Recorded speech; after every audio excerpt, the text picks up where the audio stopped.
बिस्मिल्लाहिर्रहमानिर्रहीम। अस्सलाम वालेकुम। अम्मा, आपके बेटे का मनी ऑर्डर आया है। डाकिये ने अम्मा को देखकर साइकिल रोकते हुए कहा। अम्मा की बूढ़ी आंखें चमक उठी, जो ऐनक उतार कर साफ करते हुए साफ साफ नजर आ रही थी। बेटा, जरा पहले मेरे लाल से बात करवा दो। अम्मा ने उम्मीद भरी नजरों से डाकिये की तरफ देखा, लेकिन उसने अम्मा को टालने की कोशिश की। अम्मा, मेरे पास इतना वक्त नहीं होता कि आपके बेटे से हर बार आपकी बात करवा सकूं। मुझे और भी बहुत सारे लोगों के खतूत और पैगामात पहुंचाने होते हैं। डाकिया अम्मा को अपने वक्त की अहमियत और खुद की मसरूफियात की दलील देने लगा, लेकिन बूढ़ी अम्मा पर इसकी बातों का कोई असर न हुआ। उन्होंने किसी बच्चे की तरह जिद और इसरार करना शुरू कर दिया। बेटा, बस थोड़ी देर की ही बात तो है। गुफ्तगू करने में कौन सा दिन गुजर जाता है। अम्मा, आप हर बार मुझसे बात करने पर इसरार ना किया करें। मुझे बड़े अफसरों के सामने जवाबदेह होना पड़ता है। ये कहकर डाकिये ने अम्मा को पैसे देने से पहले अपने मोबाइल पर एक नंबर डायल करना शुरू कर दिया।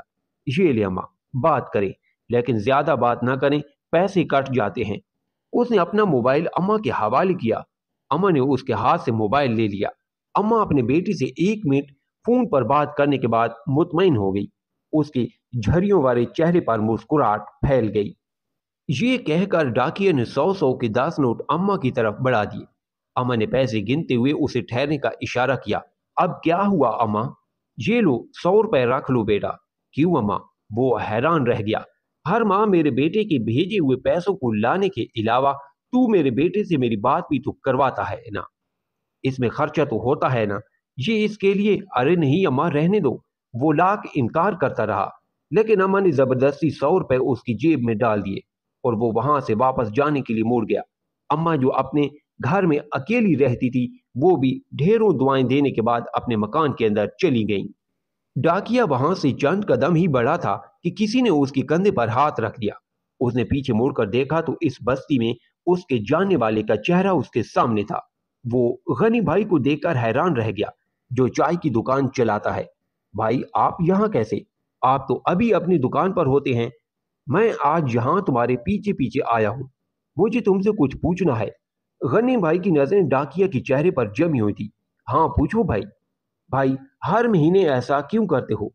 मैंने क्या किया भाई? डाकिया गनी भाई की सवालिया नजरों का सामना करते हुए थोड़ा सा घबरा गया। हर माह तुम अपनी जेब से पैसे इस अम्मा को भी देते हो और मुझे भी कहते हो कि मैं इनसे इनका बेटा बनकर फोन पर बात करूं। ऐसा क्यों है?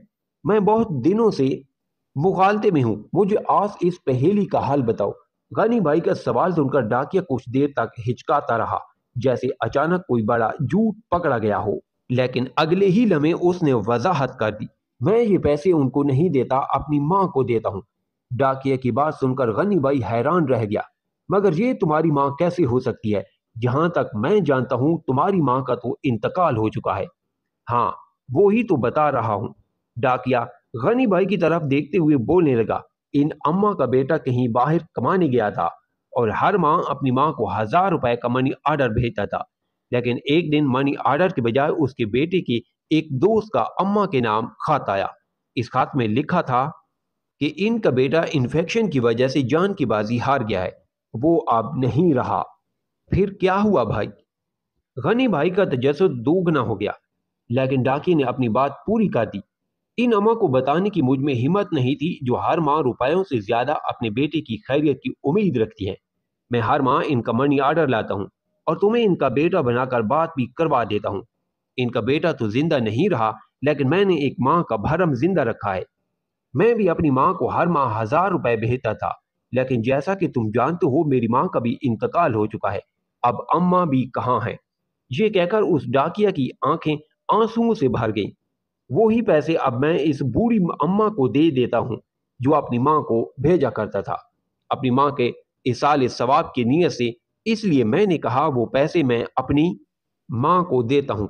गनी भाई इस डाकिये की बात सुनकर दंग रह गया और उसे एहतराम भरी नजरों से देखते हुए उसके पीठ ठोंकता हुआ वापसी के लिए मुड़ गया।